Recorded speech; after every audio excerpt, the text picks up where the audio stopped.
What happens when one of Hollywood's most respected actors sits down for what should be a simple interview, only to face disrespect so shocking that he's forced to make a choice no guest should ever have to make?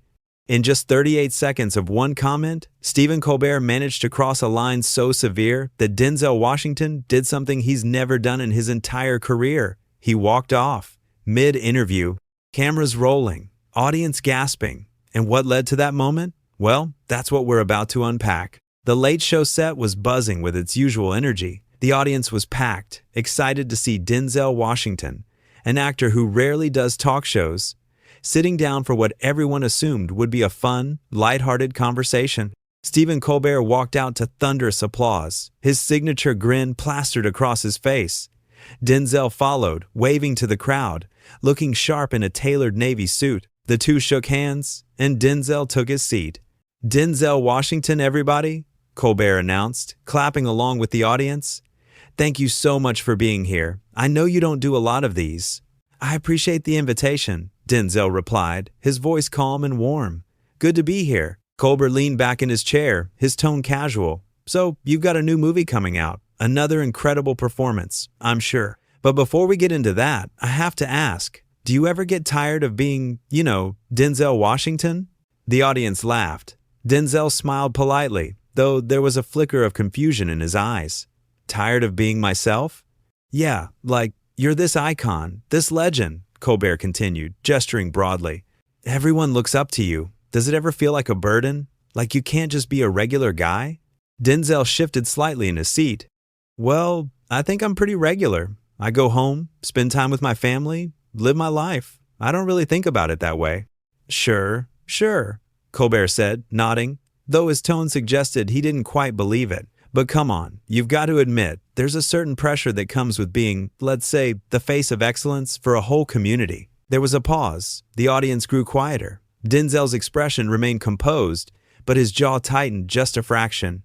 "I'm not sure I follow what you mean by that." Colbert leaned forward, his smile still in place, but his eyes sharper now. "I just mean, you're held to a different standard. There's an expectation. You're representing something bigger than yourself." "I represent myself," Denzel said evenly. "I'm an actor. I do my work. That's it." Right, Colbert said, waving a hand dismissively. "But you have to acknowledge the cultural weight you carry. I mean, when you succeed, it's a win for a lot of people. And when you stumble, well, there's a lot more eyes on it." Denzel's posture straightened. "I don't stumble. I work hard. I've been doing this for over 40 years. I've earned everything I have." "Of course you have," Colbert said quickly, though his tone was patronizing. "I'm not questioning your talent. I'm just saying, there's a different lens through which you're viewed, right? It's not the same as, say, Tom Hanks, or someone like that." The air in the studio shifted. A few audience members exchanged glances. Denzel's eyes narrowed slightly. Different how? Colbert hesitated for a beat, then pressed on. "You know what I mean. There's a certain narrative, a certain expectation from your community. You're a role model, whether you want to be or not." "My community?" Denzel repeated, his voice dropping a degree in warmth. "What community are you referring to?" Colbert laughed nervously, realizing he'd stepped into dangerous territory. "I just mean, people look up to you. Kids, families. You're an inspiration." "I'm an inspiration to people who work hard and respect the craft," Denzel said, his tone measured but firm. "Not because of what I look like or where I come from, because of what I do." "Absolutely," Colbert said, nodding rapidly. "But you can't deny that representation matters. You've opened doors." "I've worked my entire life to be judged on my merit," Denzel said, his voice rising slightly. "Not on anything else. And I don't appreciate being reduced to some symbol when I'm sitting here as a man who's put in the work." The audience was silent now. Colbert's smile faltered. "I'm not trying to reduce you. I'm trying to have an honest conversation." "Honest?" Denzel said, his eyes locked on Colbert's. "Or are you trying to put me in a box that makes you more comfortable?" Colbert's face flushed. "That's not what I'm doing." "Then what are you doing?" Denzel asked, leaning forward. "Because from where I'm sitting, it sounds like you're suggesting I'm different from other actors, that I'm held to some other standard because of who I am, and I don't accept that." Colbert opened his mouth to respond, but Denzel wasn't finished. "I've sat through a lot of interviews in my career. I've been asked a lot of questions, some good, some bad. but I've never had someone sit across from me and try to make me feel like I'm some kind of outsider in my own profession." "I didn't mean it that way," Colbert said, his voice defensive. "I think you're misinterpreting what I'm saying." "Am I?" Denzel asked, his voice calm but cutting. "Because it seems pretty clear to me." The tension was thick enough to cut with a knife. The audience was frozen. Colbert tried to salvage the moment. "Look, I have nothing but respect for you. I think you're one of the greatest actors of all time. I'm just trying to explore the broader cultural impact of your career." "You want to explore my cultural impact?" Denzel said, his tone incredulous. "Then ask me about my work. Ask me about the roles I've chosen. Ask me about the directors I've collaborated with. Don't sit there and try to make this about something it's not." Colbert's jaw tightened. "I think you're being a little sensitive." The words hung in the air like a grenade. Denzel's eyes flashed. "Sensitive? I'm just saying, I don't think I said anything that warrants this kind of reaction," Colbert said, his tone dismissive. "I was trying to give you a compliment." "That wasn't a compliment," Denzel said, his voice low and controlled. "That was an insult dressed up as a compliment, and I'm not going to sit here and let you talk to me like that." Colbert scoffed. "Come on, Denzel, you're overreacting." That was it. Denzel stood up. The audience gasped. Colbert's eyes went wide. "What are you doing?"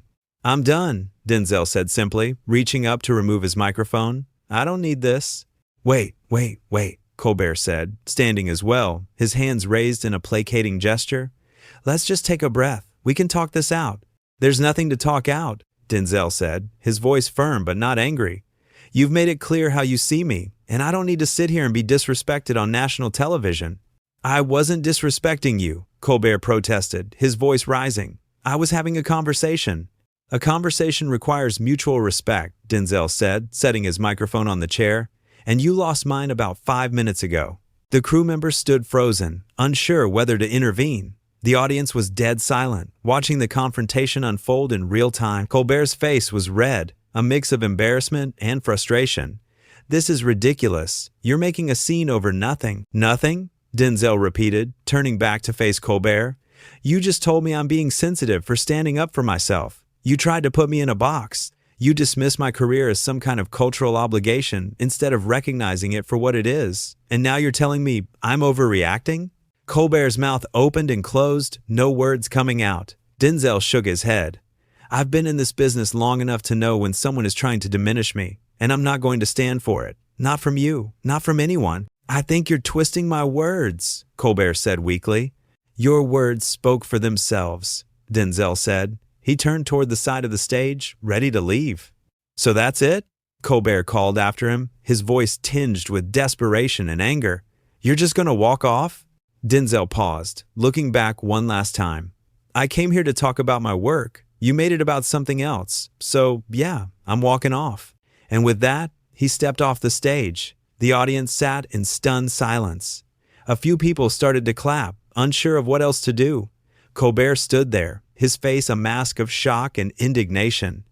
He looked at the audience, then at the cameras, clearly scrambling for what to say next. "Well," he said, forcing a laugh that came out hollow. "That was unexpected." But no one was laughing. The damage was done, and everyone in that studio knew it. Colbert tried to play it off. "I guess some people can't handle a real conversation," he said, his tone dripping with bitterness. That comment landed like a lead balloon. A few audience members booed. Others just sat there, uncomfortable and unsure how to process what they'd just witnessed. Colbert's team quickly went to commercial, cutting the feed. But the moment was already out there. Cameras had captured everything. Phones had recorded it. Social media was already exploding. Backstage, Denzel was met by his team. "Are you okay?" one of them asked. "I'm fine," Denzel said calmly. "Let's go." "Do you want to make a statement?" another team member asked. "No," Denzel said, shaking his head. "I said what I needed to say in there. I'm not going to feed into this any more than I already have." Back on set, Colbert was trying to regroup. When the show came back from commercial, he addressed the audience directly. "So, that happened," he said, attempting a casual tone. "Look, I don't know what just went down, but I stand by what I said. I was trying to have an honest discussion about representation and impact, and I think Denzel took it the wrong way." A few scattered claps from the audience, but most remained silent. Colbert pressed on. "I have nothing but respect for him, but I also think we need to be able to have these conversations without people getting offended. It was a bad look, and Colbert seemed oblivious to it. He tried to move on with the rest of the show, bringing out his next guest, but the energy was off. The audience was distracted, the crew looked uncomfortable, the whole thing had been derailed. Meanwhile, clips of the confrontation were already going viral. People were taking sides. Some defended Denzel, applauding him for standing up for himself and not tolerating condescension. Others tried to defend Colbert, claiming he was misunderstood. But the overwhelming sentiment was clear. Denzel had been disrespected, and he'd handled it with dignity. What made the moment so powerful was Denzel's restraint. He didn't yell, he didn't curse, he didn't lose his temper. He simply stood up and walked away. And in doing so, he sent a message that resonated far beyond that studio. Respect is non-negotiable, and no amount of fame or platform gives someone the right to diminish another person. The conversation between Denzel and Colbert had started innocently enough, but Colbert's insistence on framing Denzel through a narrow lens, his refusal to listen when corrected, and his ultimate dismissal of Denzel's concerns revealed a deeper problem. It wasn't just about one interview. It was about a pattern of behavior, a mentality that allowed someone in a position of power to talk down to a guest and then act shocked when that guest refused to tolerate it. Denzel's decision to walk off wasn't impulsive. It was calculated. He knew exactly what he was doing. He knew the cameras were rolling. He knew it would make headlines. But he also knew that staying in that chair would mean accepting disrespect. And that's something he's never been willing to do. The moment encapsulated everything about who Denzel Washington is. A man of principle. A man who demands respect not because of his fame, but because of his character. And a man who won't compromise his dignity for anyone. Colbert, on the other hand, revealed his own limitations. His inability to recognize when he'd crossed a line. His defensiveness when called out. And his attempt to frame himself as the victim of an oversensitive guest. It was a masterclass in what not to do when you've made a mistake. The interview had been scheduled to promote Denzel's new film, a project he'd poured his heart into. But instead of getting to discuss his craft, his process, his passion, he was forced to defend his very existence in the industry. It was exhausting and unnecessary. And Denzel had every right to shut it down. What's striking is how quickly Colbert pivoted from praise to patronization. One moment he was calling Denzel a legend. The next he was suggesting that Denzel's success came with an asterisk, that he was somehow different from his peers. It was a subtle form of othering, and Denzel caught it immediately. "You're held to a different standard," Colbert had said, as if Denzel's talent alone wasn't enough to explain his success. As if there had to be some external factor, some cultural checkbox that accounted for his achievements. It was insulting, and Denzel wasn't going to let it slide. The phrase "your community" was particularly loaded. It suggested that Denzel belonged to a separate category, that he was representing some monolithic group rather than simply being an individual artist. Denzel's response was perfect. "What community are you referring to?" He forced Colbert to confront the implication of his words. And Colbert couldn't do it. He backpedaled, he deflected, but the damage was done. When Denzel said, "I've worked my entire life to be judged on my merit," it was a powerful statement. He wasn't denying the importance of representation. He was asserting his right to be seen as an individual first, to be recognized for his talent, his dedication, his decades of hard work. Not as a symbol, not as a representative, but as Denzel Washington, actor. Colbert's response, "I think you're being a little sensitive," was the final straw. It's a phrase often used to dismiss legitimate concerns, to gaslight someone into doubting their own perspective. It suggests that the problem isn't the speaker's words, but the listener's interpretation, and it's deeply disrespectful. Denzel's decision to walk off in that moment was an act of self-respect.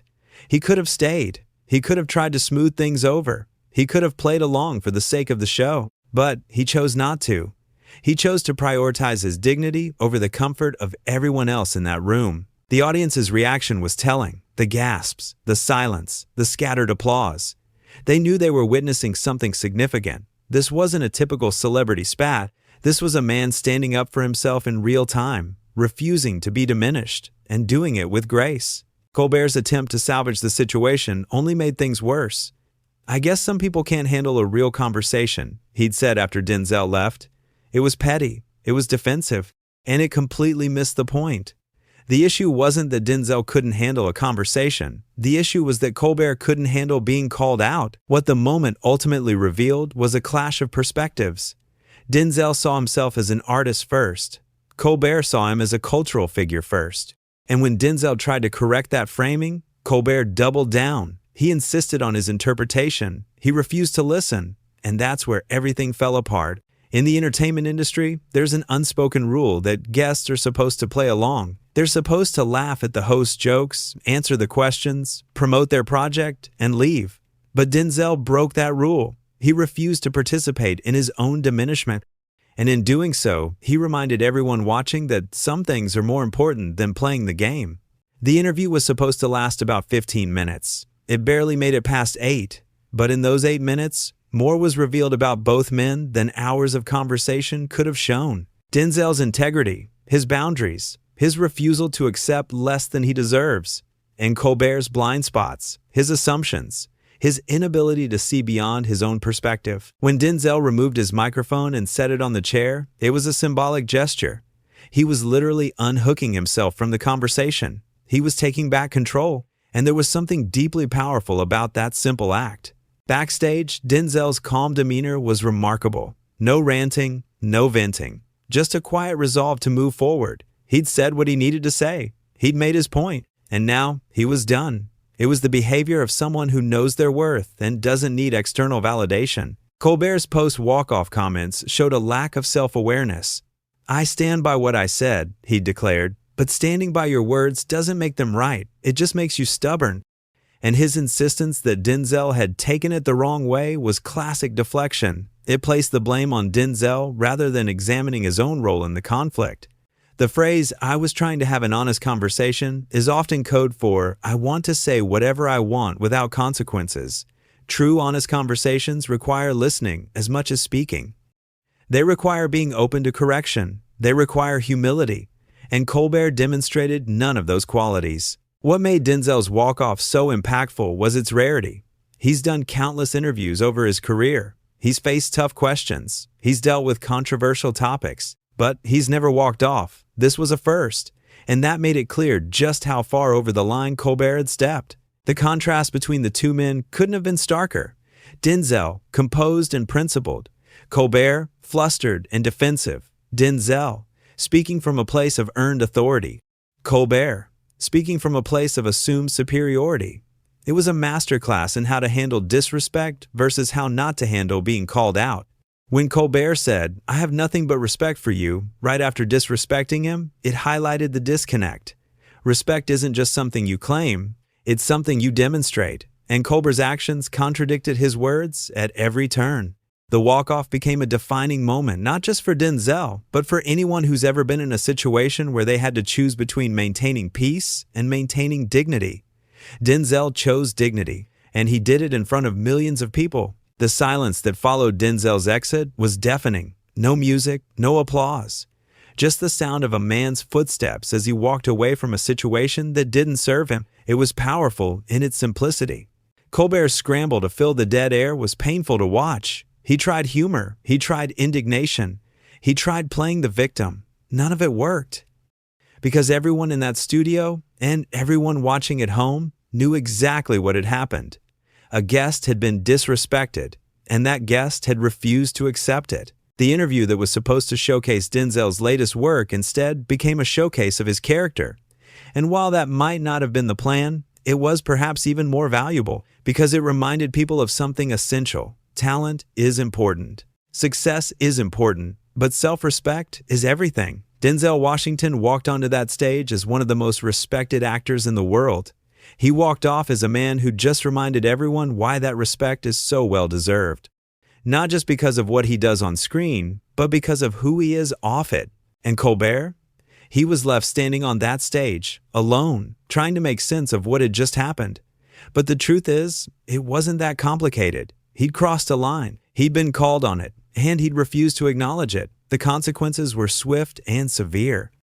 Not because Denzel set out to destroy him, but because Denzel simply refused to participate in his own disrespect. That's the lesson of that 38 seconds. That's the lesson of that entire interview. Respect is not optional. Dignity is not negotiable, and some battles are worth walking away from, not because you've lost, but because you've already won.